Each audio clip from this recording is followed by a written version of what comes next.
sucker the sav. I am not going to ask you what the score was, Bards. I don't think we care. And was it meaningful? And I don't even care who the bloody goal kickers were. Is there anyone worthy in our team to have scored 5 votes this week? There's a bloke I reckon had a pretty good game, and I'll give him 5 votes, Sam Mitchell. Brownlow medalist Sam Mitchell. Oh, damn, that's the first time I've forgotten to say it too. Yeah, it's the Brownlow medalist Sam Mitchell. We had 36, 23 in the first half, with a heavy tag on him from Taylor Hunt. So good effort by Sammy, and after that they fall away. I've got votes here, mate, but I don't know if you want them or not. It's up to you, Bard. I'll be fair, they give him out even if they lose. So 4 to Gunston, thought he was probably our next best. I'd like him a bit closer to goal though to provide that extra option forward, but his work rate up and down that wing was pretty good. 3 to Hale, the big man, got a couple goals, and fought hard all day. We actually won 7 clearances this week, believe it or not. Smashed them. Result didn't go that way though. 2 to Whitey in his second game back, thought he was good, and 1 to Ruff for trying to do everything he could to get us over the line, but not quite.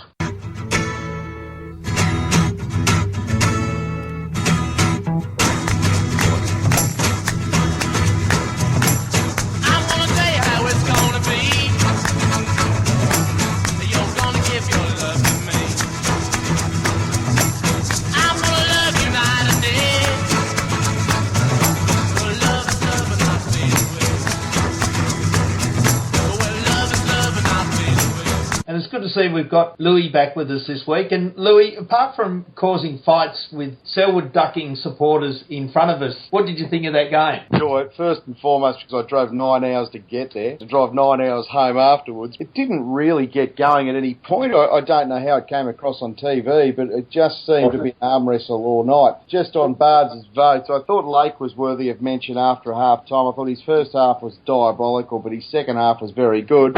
And thanks for reminding me that Whitecross played, Bards, because I don't recall seeing the guy. Oh, he does look a lot different, because I hardly saw him last week until I knew what to look for. He does look different on the ground. He pretty much played up back. Probably indicative of one of those games where we didn't have a lot of winners. Definitely not. And look, Lake was very good after half-time, but, mate, the first half, it was the worst I've seen him play, so he had to do something just to get back to break even, I thought. Yeah, that's fair. It was pretty comical stuff early on. Very airy in the goal square, and they got a goal out of that, and uncontested marks, and he dropped marks, and it was shocking. So, since when have we been playing panic football? Every time we played Geelong or Sydney in the grand final. No structure, no chipping to the leading man into space. No. Where does it go? Marco hit the nail on the head in his press conference. He said, we came out, we tried to play wet weather footy, and they played dry weather footy. And even though it rained before the game, it was still a night for dry footy, and that's where we fell down. We were getting the ball, little hack kicks around the body, just get it forward at all costs. And Geelong in the first quarter had like 30 uncontested marks, 4 or something. So, I mean, that's where they won the game in the first quarter. Come out, play the wrong style, and we never got back. It's a novel excuse from Clarko. I'm getting to the point, boys, where I'm inclined to think that you could get 22 members of the general public, put Geelong jumpers on them, and they beat Hawthorn. It's really quite frustrating. This time was that, especially at the end of the game, it was Geelong's lesser-known players that got hold of us this time, not the usual suspects. Who would have thought Murdoch and Stringer would have kicked their winning goals? Well, I think that's enough said, isn't it? Yeah, let's forget about it and move on.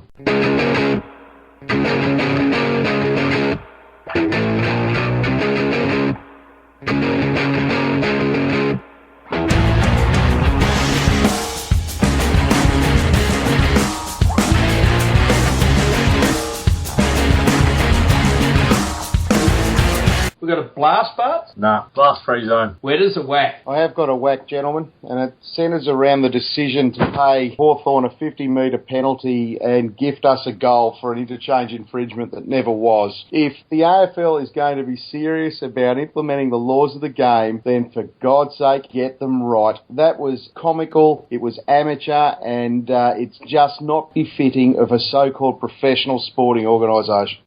Very easy to see why he paid the decision, like where he got confused, but there's no reason that he couldn't keep track of it better than that. It's not hard to count to 4, boys. 1, 2, 3, 4. That's it. And look, there's a simpler solution that I've been advocating since they first had this problem, and that is that the player come on the ground, holds something in their hand that gets handed over to the bloke as he comes off. There's no way you can walk on the ground with the thing still in your hand. Simple. Yep, agree with that 100%. Whether it be a baton, a table tennis bat, a flag, whatever you want to do, it's just easy, and then you know. If a guy hasn't got a bat in his hand, he's right to go on. Yep. Well, I'm going to spare suck up a sav on the umpires. Deliberate out of bounds. Really? It did go our way. Yeah, that was another one that went against the Cats, and it was disgraceful. Oh, did you ever see the replay of it? Did they show it at the ground? It was worse than a Shane Ward leg break. It went dead sideways. It might have even got a little bit backwards. He's kicked the ball 60 metres in a straight line, goal to goal almost, and I remember, Grant, we had a laugh about that at the time. Do you think maybe the umpire had that one in the back of his mind where he failed to notice that Tom Lonergan was trying to attempt to strap the saddle onto Franklin at one stage there in the last quarter and had both hands around his hips and play on? No free kick to be seen there. Yeah, that said though, Bards, I'm now absolutely convinced that Lance Franklin has to play to a completely different set of rules to the rest of the comp, because the guy cannot get free, save his life, and I can't remember seeing a player manhandled like it. You want your ball players and your superstars to be afforded the opportunity to run at the ball, and Lance Franklin has never afforded that opportunity. Will he be afforded that opportunity if he's got a different jumper on next year? Absolutely. It will be all sorts of shit to hit the fan if he starts getting paid free kicks up there, I'll tell you.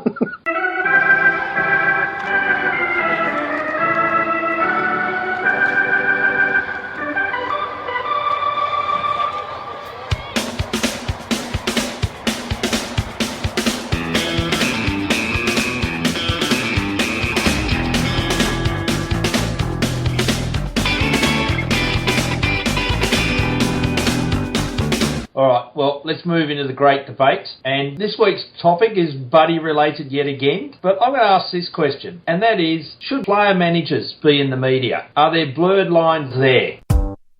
Everybody get up.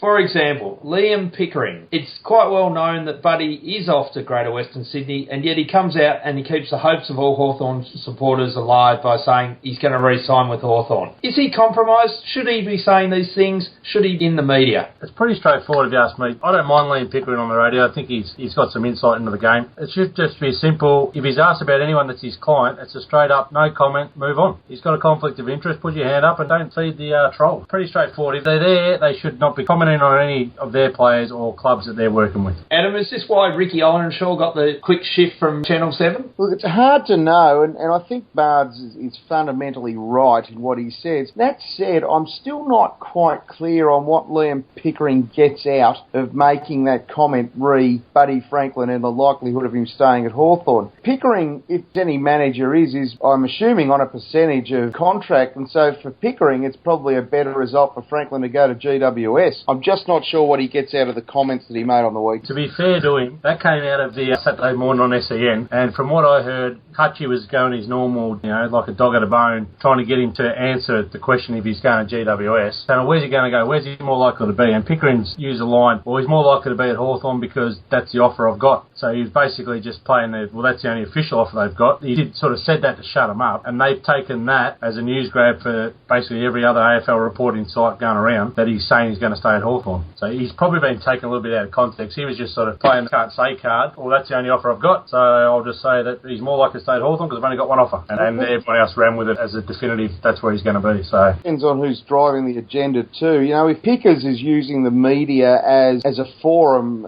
for, player negotiation, that would be one thing. In this case, clearly that isn't what's happened, and he's answered a direct question with the best answer that he can give. In terms of this particular instance, I don't have an issue with it, but the bigger picture, Grant, I think to your original point is that, and to Bards' original answer is that we've got to be very careful about how these guys are allowed to represent their clients in public forums. So how about we just introduce a rule that you can't commentate on any games that relates to a team that you used to play for or a player that you currently manage, and then we'll have to get people like us to commentate. That'd be good for everybody. Speaking of commentators, Brian Taylor's awful. All he was interested in Saturday night is anything but footy. And I used to reckon the best blokes that commentated were the professional journo type. Like we used to have blokes like Sandy Roberts and Peter Landy who called the game well. Didn't try to go all this rubbish, Brian Taylor, look at his juke, look at this, look at that. Just call the game and let it unfold.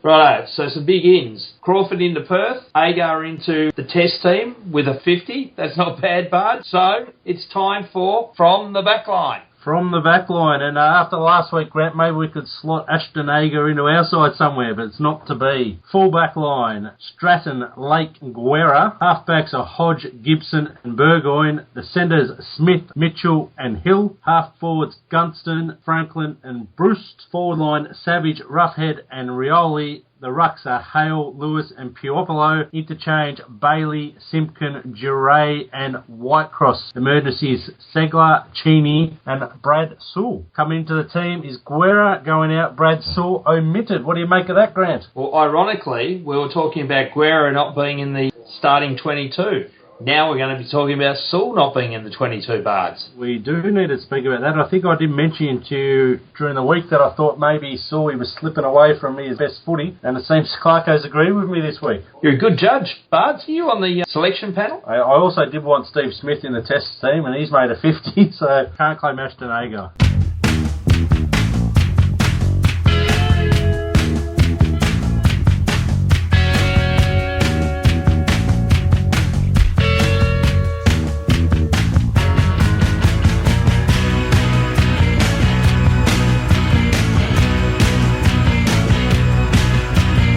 So how do we win this game against Port Adelaide at Amy Stadium, Koshy's mob at 1:15 Adelaide time? That's a good question. We played better footy than what we did last week. We need to keep going with what we're doing in the centre, because we were all right in the centre breaks last week. But the key to it's going to be just playing better footy around the ground and getting our run back, because we just didn't have that last week. So if we run well and provide our forwards with enough of the ball, Cyril another game under his belt, I think we'll kick a better score than them, but we've got to be on the ball. Adam? I think Port Adelaide are a pretty good football team. So certainly think that it's a danger game for the Hawks. So Bards nails it. I think you've just got to lift 10% across the board and you probably kick a winning score. But that said, they're a very dangerous side at home. They've taken a couple of very big scalps. They played pretty well against Essendon in Melbourne last week, and Hawthorn go to Adelaide at anything less than 100% and take any sort of complacency into this at all. Don't be surprised if it becomes very tight at the end. I actually think we're a better chance now than what we may have been if we had a one on the weekend. I just think that if we had a one on the weekend, we would have thought everything was rosy. I think this is sort of a bit of a wake-up call, and this win's obviously much more important now and might get the players' mind in the right spot. So we wouldn't want it to rain, and we wouldn't want it to be a strong breeze coming in from the bay, would we? Probably not. All right, so margin, gentlemen. I'll start with Adam. 14 points. I think it'll be pretty tight. Bards? 21 points. I'm going for 5 goals again. Oh, that's unusual for you. You're normally the more conservative, Grant. Confidence this week. I went confident last week. Didn't help.